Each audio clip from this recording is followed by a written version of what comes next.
राधे राधे दोस्तों, आप सभी का दिन बहुत मंगलमय हो और भगवान श्री कृष्ण की असीम अनुकंपा आप पर और आपके पूरे परिवार पर सदा बनी रहे। आज आप रसपान करेंगे आषाढ़ मास अध्याय 29 की कथा। एक बार की बात है, एक गांव में एक बहुत ज्ञानी पंडित रहता था। वह एक दिन अपने बचपन के मित्र से मिलने दूसरे गांव में जा रहा था। उसका वह दोस्त बचपन से ही गूंगा और एक पैर से अपाहिज था। उसके मित्र का गांव बहुत दूर था। रास्ते में कई छोटे छोटे गांव पड़ते थे। अपने मित्र के मिलने की खुशी में वह पंडित अपनी धुन से आगे बढ़ता जा रहा था। तभी रास्ते में उसे एक और आदमी मिल गया। वह भी पंडित के साथ चलने लगा। पंडित ने सोचा, चलो अच्छा हुआ, साथ साथ चलने से सफ़र भी कट जाएगा और सफ़र का पता भी नहीं चलेगा। थोड़ी दूर चलने पर उस पंडित ने उस अनजान व्यक्ति से उसका नाम पता पूछा तो उस व्यक्ति ने अपना नाम महाकाल बताया। पंडित को ये नाम कुछ अजीब सा लगा, लेकिन पंडित ने उस नाम के बारे में कुछ पूछना उचित नहीं समझा। वो दोनों धीरे धीरे साथ में चल ही रहे थे। तभी रास्ते में एक गांव पड़ा। महाकाल ने पंडित से कहा, तुम आगे चलो, मुझे इस गांव में एक संदेश देना है। मैं तुमसे आगे आकर मिलूंगा। पंडित ने कहा, ठीक है। मैं ऐसा कहकर पंडित आगे की ओर चल दिया और महाकाल उस गांव में चला गया। तभी गांव भर में खबर फैली कि एक व्यक्ति को भैंस ने मार दिया। फिर जैसे ही भैंस ने मारा, उस व्यक्ति ने को मारा और महाकाल वापस आ गया। फिर चलते चलते पंडित और महाकाल एक दूसरे के गांव में आ गए। यहाँ पर एक छोटा सा मंदिर बना हुआ था और ठहरने की व्यवस्था भी बहुत ही अच्छी थी। पंडित के मित्र का गांव भी वहाँ से भी काफ़ी दूर था। रात भी होने वाली थी।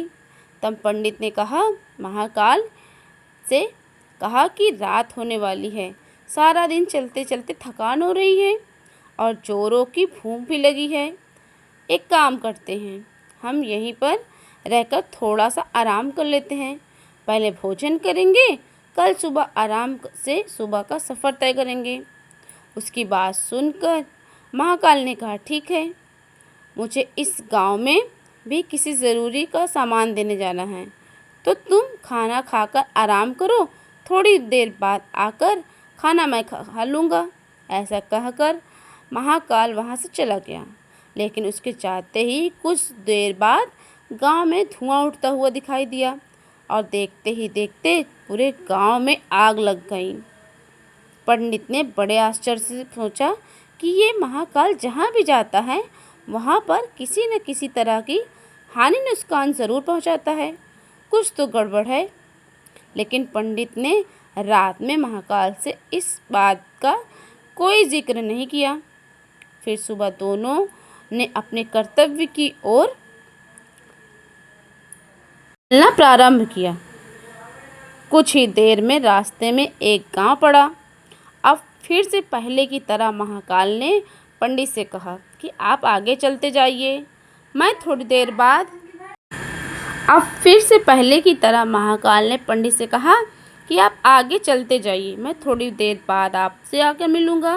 मुझे इस गांव में एक ज़रूर काम है, मैं वो काम कर आपसे मिलूँ, जल्दी आकर मिलता हूँ। ऐसा कहकर महाकाल आगे जाने लगा। लेकिन इस बार पंडित आगे नहीं बढ़ा, बल्कि वहीं पर खड़ा होकर महाकाल को देखता रहा कि अब देख वह कहाँ जाता है और क्या करता है। तभी थोड़ी देर में वे लोग की ज़ोर ज़ोर से आवाज़ें सुनाई देने लगी। वे किसी व्यक्ति को सांप ने डस लिया और वह मर गया। ठीक उसी समय वे महाकाल फिर से पंडित के पास आ पहुँचे, लेकिन इस बार पंडित से रहा नहीं गया। आखिरकार वो महाकाल से पूछ लिया कि एक बात बताओ, जिस भी गांव में तुम जाते हो वहाँ कोई न कोई नुकसान ज़रूर हो जाता है, क्या तुम मुझसे बता सकते हो ऐसा क्यों हो रहा है? महाकाल ने जवाब दिया, पंडित जी, आप मुझे ज्ञानी मालूम पड़ते हैं, इसलिए मैं आपके साथ साथ चलने लगा था, क्योंकि ज्ञानियों का बहुत बड़ा अच्छा साथ होता है। परंतु आप तो अभी तक नहीं समझ पाए कि मैं कौन हूँ। पंडित ने कहा, मैं समझ गया हूँ, लेकिन मुझे फिर से भी कुछ शंका है। अगर आप ही अपना सही परिचय दे दें तो मेरी ये शंका दूर हो जाएगी। महाकाल ने जवाब दिया, मैं एक यमदूत हूँ और यमराज की आज्ञा से उन लोगों के प्राण हरता हूँ जिनकी आयु पूरी हो चुकी है। हालांकि पंडित को इस बात की शंका थी, फिर भी महाकाल के मुंह से सुनकर पंडित घबरा गया। आखिरकार हिम्मत बटोरकर उसने पूछा कि अगर ऐसी बात है और तुम सचमुच में यमदूत हो तो बताओ, अगली मृत्यु किसकी होगी। यमदूत ने जवाब दिया, अगली मृत्यु तुम्हारे उस मित्र की है जिससे तुम मिलने जा रहे हो, और उसकी मृत्यु का कारण भी तुम हो ही बनोगे। यह बात सुनकर पंडित तो सहम गया।